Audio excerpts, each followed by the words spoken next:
Question number है, दो क्रमागत धनात्मक पूर्णांक ज्ञात कीजिए जिनके वर्गों का योग 365 है। क्या बोला? दो क्रमागत, क्रमागत का मतलब क्या समझे? क्रम से आने वाली ऐसी दो संख्याएं एक के बाद एक, यानी क्वेश्चन नंबर 2 का 2 नहीं 4 है नहीं, क्वेश्चन नंबर 4। एक्सरसाइज कौन सी है? 4.2। इसने कहा दो क्रमागत धनात्मक पूर्णांक माना। अब देखो पहली क्रमागत संख्या क्या होगी? माना पहली क्रमागत संख्या बराबर क्या है? x। क्या है? x। तो दूसरी क्या होगी? दूसरी क्रमागत संख्या भाई क्रम से आ रही ना, तो x+1 होगी। भाई अगर पहली x है तो उसके बाद जो आ रही है x+1 जो भी है, जैसे 5 के बाद क्या आ रहा है? 6, 5 दाने 6, ठीक है ना। अब उसने कहा कि दो क्रमागत धनात्मक पूर्णांक ज्ञात जिनके वर्गों का योग, वर्गों का योग का मतलब पहली संख्या का वर्ग प्लस दूसरी संख्या का वर्ग, और इन दोनों के वर्गों का योग कितना बोला उसने? 360 बोला। यहां तक समझ आ गया? ठीक है। अच्छा 65 है, 365 आ गया। अब यहां से क्या हो गया?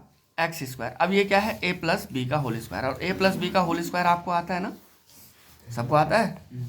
a+b का होल स्क्वायर बराबर होता है a² + b² + 2ab। यानी यहाँ से क्या आया? x² + 1 का स्क्वायर प्लस 2a, a यानी x, b यानी 1, तो 2x इक्वल टू कितना आया? 365। यहाँ तक समझ आ गया? x² × x² + x² कितना हो जाएगा? 2x²। यहाँ से प्लस 2x यहाँ डाल दो, ये 1² यानी 1, इसको उठा के यहाँ ले आओ, -365 बराबर कितना आया? 0। अब इसको देखो क्या करेंगे हम? 2x² ऐसे लिखेंगे, 2x को भी ऐसे लिखेंगे, 365 -1 365 यानी बड़े में से छोटा निकल जाएगा, और ये आ जाएगा नेगेटिव का 364 इक्वल टू 0। सबसे 2 कॉमन आ रहा है, 2 कॉमन। तो सबसे जब 2 कॉमन आ रहा है तो 2 बाहर निकाल दो, यहाँ बच जाएगा आपके पास x² + x माइनस 2 एकम 2, 2 8 16, 2 दूनी 4 बराबर 0। इस 2 का भाग 0 में दे देंगे तो इसको क्या कर देगा? वो 0 कर देगा। तो हमारे पास क्या आ जाएगा? x² + x minus 182 equal to 0। 2 का भाग हमने किस में दे दिया? 0 में दे दिया। इतना समझ आ गया? ठीक है। अब यहाँ से देखो 182 के ऐसे गुणनखंड जिनका अंतर है योग क्या है? 1 आए, तो आपको पता है कितना होता है? 182। यहाँ से करेंगे 2 में 18, 2 एकम 2। अब 91 है, 3 का जाएगा नहीं, 5 का तो वैसे भी नहीं जाएगा इसमें, तो 7 का देखेंगे, 7 एकम 7, 7 3 21, 7 एकम 7, 2 बचा 21, 7 या 21, 13 स्वयं में अभाज्य संख्या, 13 एकम 13। तो यहाँ देखो 7 दूने 14, तो यानी 14 × 13 इक्वल टू क्या हो रहा है? 182, और 14 - 13 इक्वल टू 1, जितना हमें चाहिए था। तो अब क्या हो गया? x², अब पॉजिटिव का चाहिए तो बड़ा वाला पॉजिटिव हो जाएगा, plus 14x minus 13x minus 182 equal to 0। यहाँ तक समझ आ गया? ठीक है। इन दोनों में क्या कॉमन आ रहा है? x। क्या बचा? x + 14। इन दोनों में क्या कॉमन आ रहा है? एक तो नेगेटिव साइन आ रहा है, यहाँ पे नेगेटिव साइन है, लिख देंगे। यहाँ से 13 बाहर आ रहा है, और x माइनस बाहर है तो अंदर पॉजिटिव हो जाएगा, 14 इक्वल टू 0।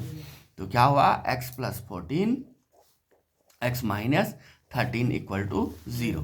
यहाँ तक समझ आ गया? अब यहाँ देखो x + 14 इक्वल टू 0, तो x इक्वल टू कितना हो जाएगा? -14। लेकिन उसने क्या बोला? धनात्मक पूर्णांक बोला है, तो अब हम इसको नहीं लेंगे। तो अब x - 13 इक्वल टू 0, तो x इक्वल टू क्या हो जाएगा? 13। यानी पहला धनात्मक यानी x बराबर 13, यानी पहली धनात्मक क्रमागत संख्या क्या है?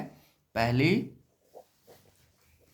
क्रमागत संख्या बराबर क्या है? 13। तो दूसरी क्या हो जाएगी?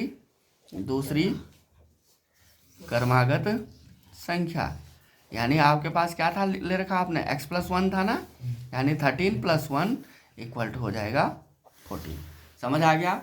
समझ आ गया सबके? करो तो।